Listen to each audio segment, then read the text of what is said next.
day 5 of training camp, and we're getting into the meat and bones. They're trying out a few different things in training camp. We'll get into that later. But Jalen Hurts has a come back to earth moment, and it still isn't even all that bad.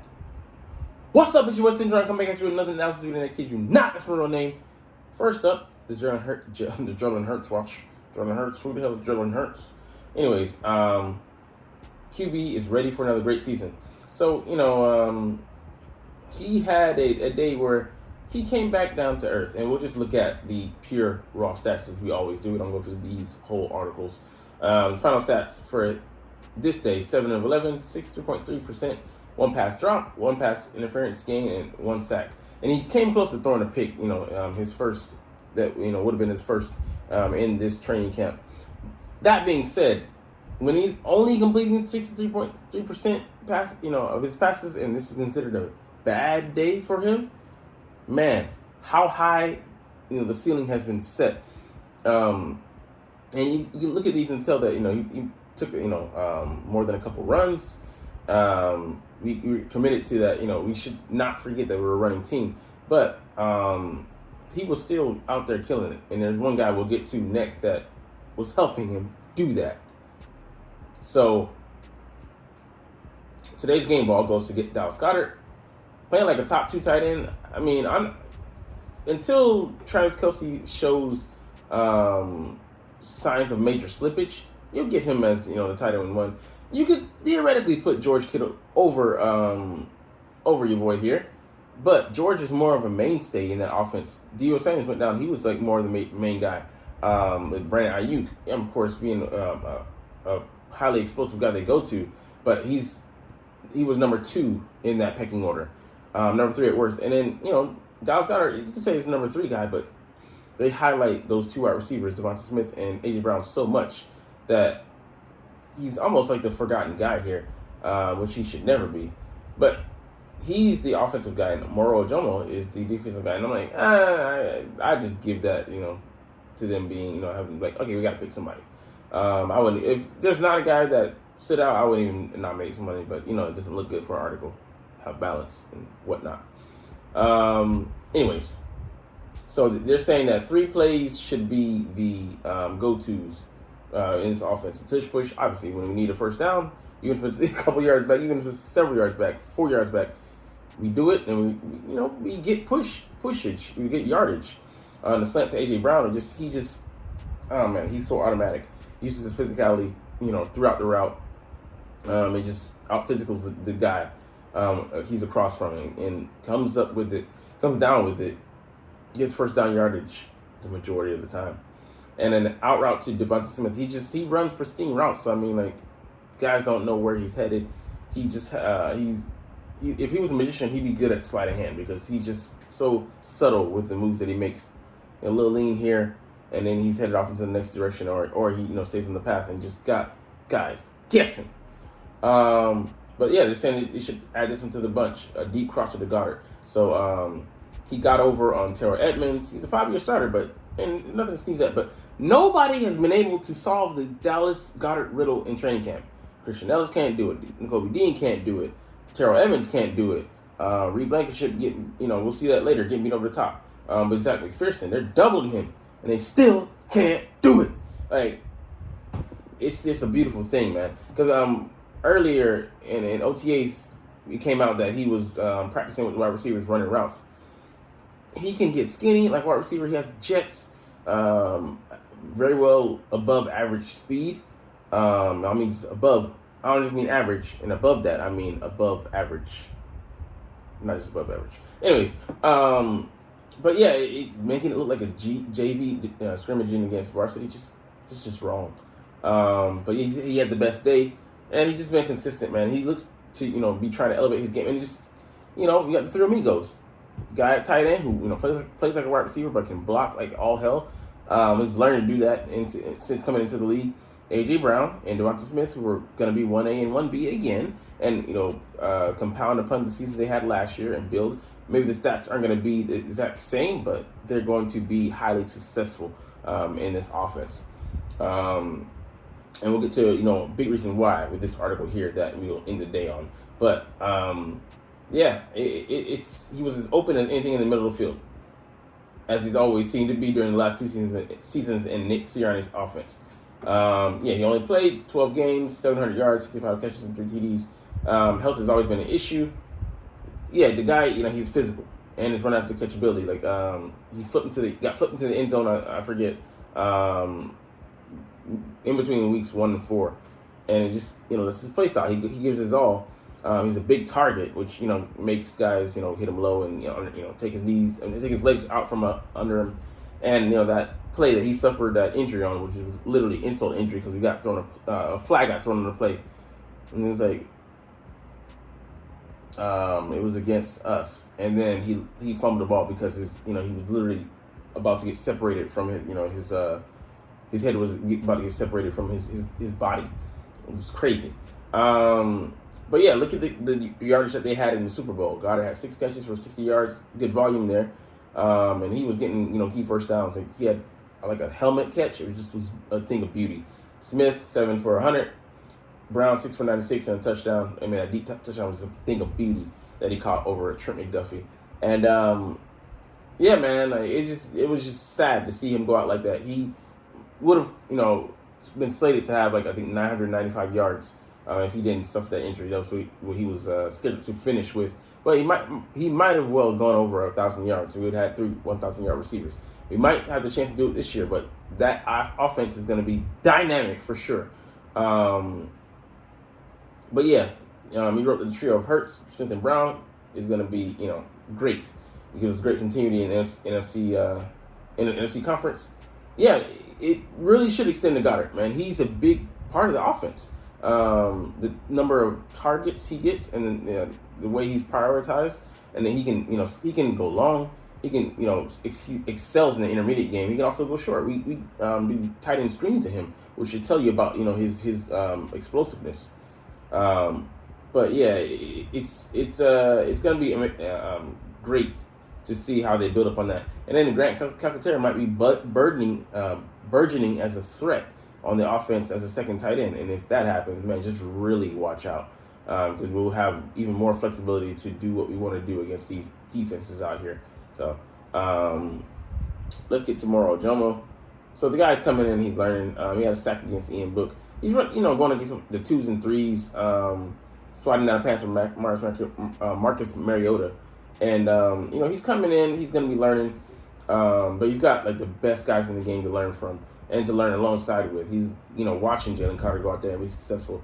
There's a third-year Marlon, Tui Piloto, who I undervalue just because, he doesn't pop as, such as the other guys. But he could be a good pseudo nose tackle. And a guy, just has the experience on the roster. And I don't know, man. I really want to see what we have in Quintavious Street. Haven't heard his name at all during the training camp. But Williams just pops, here and there. But he's set up for a good, breakout year. So we have a lot of talent. I don't think we'll cut him and try to put him on the practice squad because I don't think he'll make it, to be honest. Someone will come in and scoop him up. But yeah, phantom injury reserve designation wouldn't be against it. All right, let's get into the real meat and potatoes and hit you hard with day 5 of training camp. Look at everything. We took the shells off today, so we were in shorts again and helmets. So, all right. So there was a lot of switching up. They did a lot of experimentation in this training camp episode. Episode 5. Go check it out on Netflix. Available on all platforms. All right. But Tyler Steen, he played left tackle, and he's more comfortable at tackle because that's what position he played at Alabama, protecting the blind side of what's his name? The guy from Alabama who went to Panthers. Anyways, Dennis Kelly moved over to guard, so he has experience there, and I think actually he'd be better inside. But I would love for him to be more versatile and get training camp experience this year. And kind of re-jog his memory on things that he's done in the past. So a better move from left guard to right guard. So they're trying to get guys flexibility just in case we need, guys at different positions, which is a beautiful thing. And they're like, people are like, oh, this could be a sign. And I told you a day or two ago that they feel comfortable with Cam Jurgens. They think he's going to win that battle. And we'll see how it goes. But also just to get him versatility, like, Tyler Steven was a tackle coming into the league, so might as well get him some NFL experience. And like I think he acquitted himself pretty nicely. We'll get to that below. But Nolan Smith getting work at off the ball linebacker, so which is interesting. And yeah, I get the argument. You don't want to put too much on his plate. You don't want to have him out there, doing a little bit of, doing not just a little bit of everything, but like a plate full of here, a plate full of there. He's got 3 full plates, and he's not able to finish everything because his appetite, is exceeded by the amount of food that he has. You want to get a sample here, sample there. Being able to finish a 5-course meal per se. But Nakobe Dean, the reason he was maybe in that position, you could say, because Nakobe Dean went to the injury tent, sat out, watched practice, and he was okay. I think James Bradbury did as well. And it was a bit of concern, but the fact that he was watching instead of going into the facility, that bodes well. And doesn't look to me anything serious. So, because our depth at linebacker is about as thin as this damn wrinkled at paper. And no, it's not from self activities. It's just tried out. Anyways, I'm not gonna say that. But Steen and Smith had a lot of battles on the run play. Steen cleared Smith all the way out to the numbers, so he was doing his work out there at left tackle. Smith got a little chippy and violently shed the block after the play was over, so he was pissed. But it happens to everybody. Later, Smith put an inside move on Steen, but Steen recovered and pancaked him. Ooh, I know he was heated about that shit. Then he got his revenge, so he blew by him, pause, on a 1-on-1. So the guys out there are battling, man, and I think this is a great challenge for him because not only is someone in his class, he's a fellow rookie.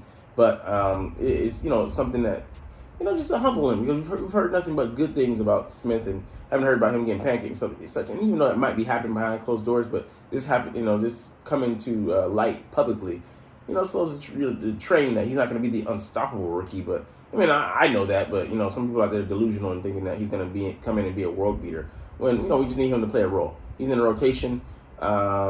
He's actually more effective at this point in his career being a greenhorn. Coming in and being a wild card, and using his specialties, 4.39 speed, that not a lot of the linebackers, if any, have out there. One I can think of being Micah Parsons, coming off the edge to just give them a completely different take that they're not going to see too often. A guy coming at them with that speed, who might be able to learn how to turn that speed into power, with his carbon copy on the roster in Hassan Reddick, and there's so much that he can learn from the guys that are ahead of him on the roster, because in a couple of years we're going to look to him to be the leader out there, and that starts now.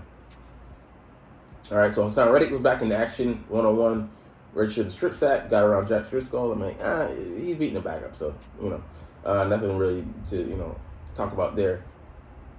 Steen's bad 1-on-1 rep above, yeah, but he stoned Derek Barnett. So he's showing that he can beat replacement level guys and guys that are second team maybe handily.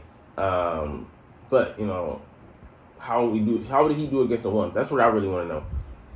Jalen Carter hasn't wowed so far in 1-on-1s, but he had an impressive rep. Suo Pedum kind of took him down, but he destroyed Brett Toth. I'm like, that's not saying much either. Toth is having a rough go at it. Kyron Johnson feasting on this guy, Chim Okorafor. Man. I'd love to see him, get snaps of the ones and see how he does. Like Kyron Johnson and then Generic, like these guys are eating the backups alive. So I really want to see how they do against the top tier, competition, because I think we can be deeper at edge. But Kyron Johnson, Janarius Robinson, and the other Johnson could be battling for one spot, because whoever shines the most. And I think the other guy might be going to practice squad, and I don't know if other teams will sign him. I think he might get away with one of the two guys. Because someone might come in and snatch him up, especially Denarius Robinson, who has very good measurables. DeAndre Swift, liked on the inside run. There was a small hole, and he hit the X button on PlayStation for you PS4, PS3, PS2, PS1, and PS5 guys. I have a 2, 3, and a 4. Anyways, 2 generations. I don't have the first and the last. Interesting. Yeah, Greedy Williams, man. The more I hear about him, the more I think that he's not making this roster. He's being very grabby. He does have experience, but he just lost favor with the guys, the brass there in Cleveland. I kind of see why, man.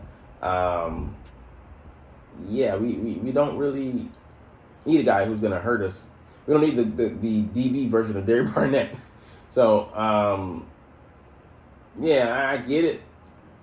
You're overmatched, but I'd actually think, in light of this, if he continues on this trajectory, definitely Josh Jobe and Zach McPherson, I see them making the roster over him.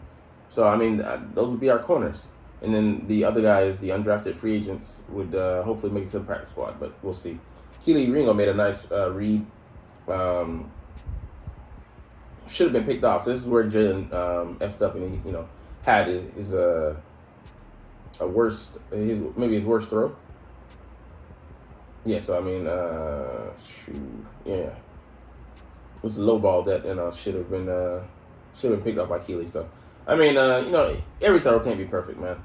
You're gonna have a couple, that sail on you, or your feet placement just slips, so that like Jalen did in the Super Bowl when he fumbled because of the NFL, or because of the NFL logo. I'm not saying the NFL. See, got you. Joseph Nagata had a nice, screen pass, but Brett Toth got in the way. He bumped into him and he took him down. Blindside hit that he didn't see coming because that was, friendly fire. Man, like Brett Toth. I mean, I think I'll make the roster as a depth piece, but having a rough go at it, as they said. Legal man downfield, we got to get that, man, because like Landon Dickerson was a big culprit on that, and in 2022. And damn, 2021, for that matter. Yeah, I remember a lot of that. Mental mistakes.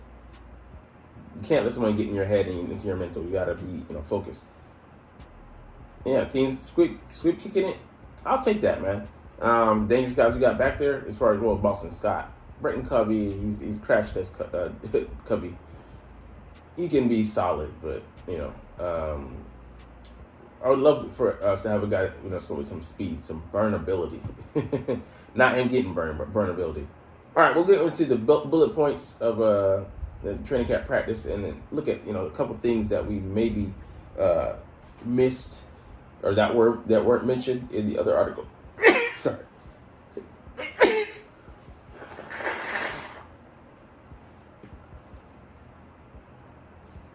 All right, yeah, Bradbury missed time, and then Josh Jobe came in for him. In light of Dean being out, Christian Ellis and Nicholas Morrow were the 2 linebackers starting. So it's good to see that Josh Jobe is being trusted to play that role. Opposite, there's Slay. He got some burn last year, I think, in the Arizona game or the Jaguars game. But yeah, I mean, it's time to see what we have in that guy. So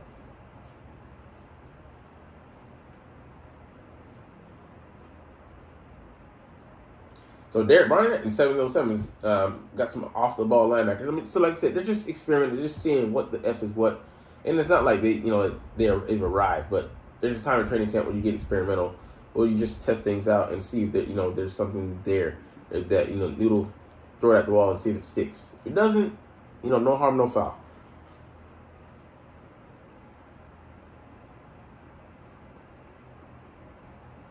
So Patrick Johnson is the other guy. They say he's going to be making the roster. So yeah, he came up on Jalen Hurts, and it would have been a strip sack. He could have lit him the fuck up, but obviously he wears a weird jersey. You're not going to touch him. He'd be maybe cut on the spot. But yeah, I love to hear that he's flashing. So he's behind. It was Hassan Reddick, then Noah Smith, and then Johnson. So maybe he could be our 6th guy. And like I said, I've said this more than a couple times. Like, our sixth guy could maybe be on the roster. If someone else shows up, don't be afraid to bump. But I would hope that we would keep Patrick Johnson, in lieu of like injury worries and such. That let's just, I don't know. Let's just say like a downgrade, a Von Miller light appeared.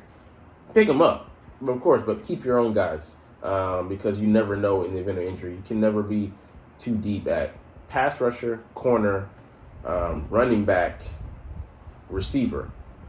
Because in the O-line and D-line, of course, as it includes D tackle. But those positions that you just need guys because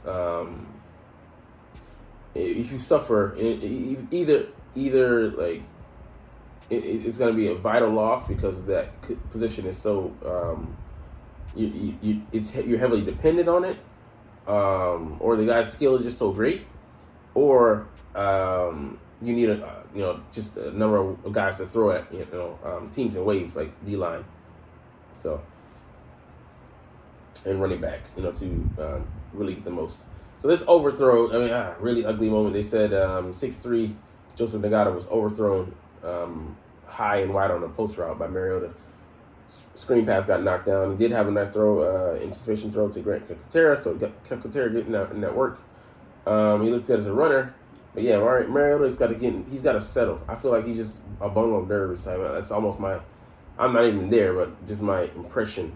He's trying to make an impression maybe.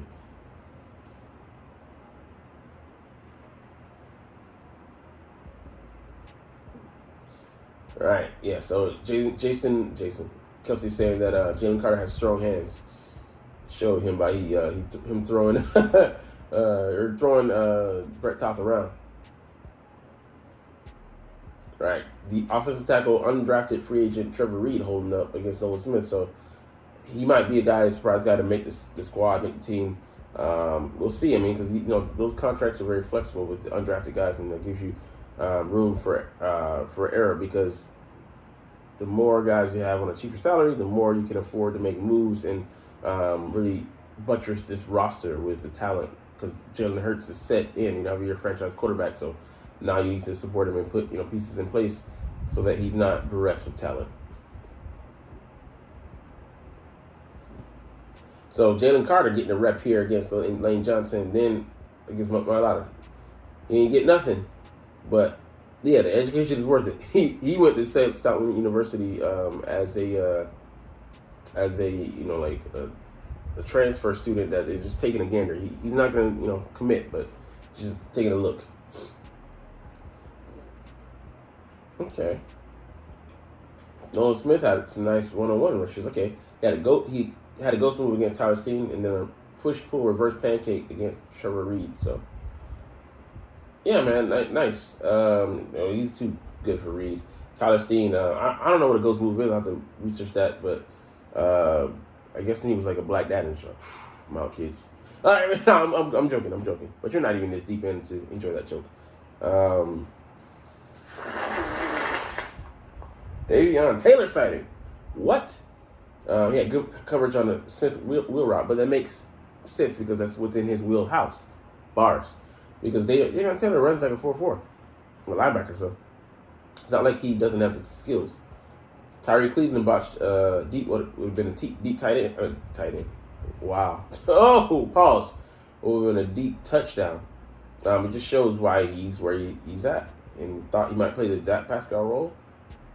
Yeah, I never picked him for that. I thought he would be like the fifth receiver, but I think he's not gonna even make it. So, anyways, we'll get into a couple things, but a new offensive coordinator, Brian Johnson, is extremely comfortable calling plays, so that's good to hear. He was an offensive coordinator at Florida, and I really like what he brings to the table. So let's look at a couple things. So on Jalen Hurts, he continues to improve. He has great demeanor about him. He comes out here eager to learn, eager to get better, and I think just having that experience and understanding, seeing things and hearing things from the third year now, I think that just speaks to the process. Johnson said that Hurts has been on a journey of daily improvement since the day he got to Philly. And that's a testament to who he is as a person. And important game of football is he's values it over to everything. Turned on Netflix twice to do that documentary. Not really, going into certain sponsorships and deals where he could really focused on just purely the aspect of being a football player. So excellent dedication, a great model of consistency. He's seen a lot in the past 2 years. Yeah, that'll make anybody develop if they put in the work. So he asked about his ability to scramble. Scramble is something we talk about. His ability to make those off-schedule type plays. You look around the league and you see some of the most explosive offenses. A lot of those plays happen in second reaction football. So just like when you like your first read or whatever is in there, your reaction to that, or like you said, like first read, like first couple of reads like that, you went through progressions, weren't there, 1, 2, 3, and hey, you scramble, and he's looking to make plays now, not just put his head down and get the yardage. But they'll have some design runs, but there'll be times where he'll use the athleticism to just bail them out, to keep teams off kilter. Like I would say, the perfect example was the Green Bay game. You didn't know what was coming. Even I didn't. I'm like, damn. I could have a good feel or read, but he was just on it. So you have to have a plan for when the play breaks down and how you scramble and the spots that guys are getting to and how we're managing that. So, talking about the scramble drill for the receivers, bailing the quarterback out. Marcus Mariota spending a lot of time in the building with these guys. Being able to share the information and share knowledge is very important. So, yeah, they want to, you want him and Jalen, him being the elder statesman over Jalen, but being able to teach him what he can, even if he can't do it himself. Some guys are better at teaching than doing. They say those that can't do teach. So I think just having him in there, all he's been through, he's been a starter, he's been a backup, he's been the guy, he's been just an afterthought. He's started and then been benched in the same season, but then maybe just spent a couple of weeks. So he's been through a lot of ups and downs, and that'll make him a vital sounding board. Not even gonna go over Tanner McKee. On the running back position, we got 5 guys. And I'm talking about pizza or subs or whatever it is, but you want to play your best players and get those guys in space to make it favorable. Matchup. So he's not saying much here, but we have not only guys that are unique, and get it to them uniquely. So I find it interesting what he said here. He feels like he needs to be successful. He needs to have an overall view of the offense and to not just see the big picture, but also see the puzzle and how everything fits together. You can see everything, but how does it coalesce? So being able to have that second gear, not just being able to understand 1 + 1 or Pythagorean theorem, just being able to board work it, being able to work through it and explain why this piece fits here because of X, Y, and Z. So he watches Jeff Stoutland, and Jeff Stoutland's it's very intellectual, very high football IQ guy, smart, intelligent. He likes going into the room and listening to Stout. He's got a lot of experience, a lot of knowledge, and he tries to soak up that. I'd be a fool not to.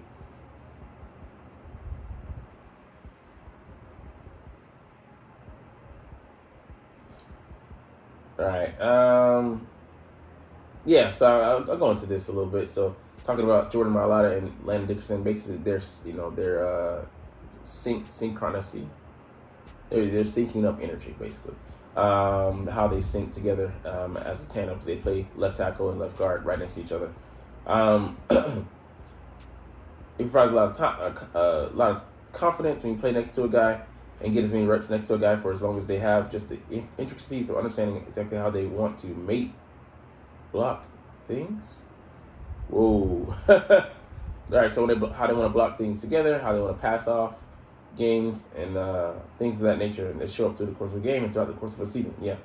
That continually definitely matters, because knowing how the other guy is going to move, being able to anticipate that allows you to not just move faster, but be able to process, take the next step, and take suppressive measures to take away from the defense's attack, stymie them early, and they leave them confused. These guys be able to read our mind. They know each other so well that they can play for each other without even exchanging a glance. They just instinctually know. So on play calling duties, Johnson is stepping into a new role, yeah, at the NFL level. But like I said, he's been an coordinator at the collegiate level. And that offense was humming that year that he was there in that position. All right, excuse me. So we're working on some new adjustments, wrinkles, and being able to maximize the talent that they have. So he talks about Nick Sirianni setting up practice in a way that allows the coaches to get some play calling experience as well. Interesting. Sirianni will call out a situation and they're forced to react quickly. So pretty much snap decision. It's something they do not only in the practice field, but in the meeting room and in team meetings. Johnson said the organization is set up in a way that get them ready to go on game day. So yeah, excellent organizational chart and roles there. So guys are prepped even when they're in position like he was last year in the QB as a QB coach. He was already being prepped to take the next steps, right? Because they're already they're constantly thinking evolution, and not just with the players on the field, but the coaches as well. What position am I playing? What position will I be in? And how should I prepare for that? I'm extremely comfortable calling plays, but ultimately we're executing the vision that we have for the offense throughout the course of the week. Being here the last few years and understanding exactly how things are operated, understanding exactly how Coach Sirianni wants things done, I think has been vital for me for sure. So you talked about calling plays at the college level and how that's helped. So yeah, you have experience. Even if it's at a inferior level, there's nothing that beats experience and having something to go off of versus having to start from scratch and building up from nothing. So seeing the game and different things that come up, I think it just goes to what people may not often realize is a lot of that work is done during the week, and it's always really, really collective with most staffs that I've been on in terms of breaking down the film, so they watch it together, so they can kind of get a feel for each other's knowledge, the extent, what gaps they need to fill in, how they need to attack it, what's missing, and maybe brainstorm on the fly as well, how to problem solve, seeing the bigger picture together, and then assembling the puzzle together so that when you get to game day and you have to go through a 5,000 yard piece puzzle, it's nothing because you've had the experience of putting in and what most likely is going to be thrown at you. And understanding all be on the same page of what we want to call in a particular situation. For me, I'm excited for the challenge, excited for the opportunity. Quez needs to make adjustments, and either he's making them or he's not. I don't even need to read that to tell you that he's been in the offense for a while. Yeah, he's talented, but he's not gonna say that this is what he needs to work on. It's just gonna get him ready behind closed doors. So, anyways, that's the article, the last article, and I like what I'm hearing from Brian Johnson, and that I think he's gonna be a guy that really looks to take advantage of what defenses lack, and more so to Shane Steichen. Shane Steichen kind of had a preset game plan and would attack. And they had, of course, they had some ideas. They had a good beat at times, but really exploit. I feel like every blade of grass, and really making it even more of a clinic, which sounds scary. But the evolution of the offense, and I think also the players, they're having another year in the offense, different play caller, but different vision. And he's gonna highlight like DeAndre Swift, like it's got me. It makes it Westbrook and LaShawn McCoy. That receiving ability with the rush ability, man, watch out for him. You see him as a playmaker, not just a running back. That extends from the GM to the O coordinator to the head coach. And there's just so much you're going to be able to do. And it's going to be interesting to see the packages and the wrinkles and adjustments and the vision, the goals and how they look to approach with the run versus pass mentality, and then week to week how they adjust that and attack teams and have them in their haunches, their laurels. Because I just feel like we're just gonna be able to throw so much at teams. So, anyways, get up out of here. Way too long. You're not even watching though, but it's all good because as always, I love making these videos. It's fly Eagles fly, and let's mother go. Like, comment, share.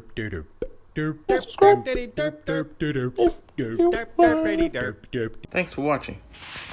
Check me out at Centron Anime, Centron Life, or Centron Laughs, or other social media.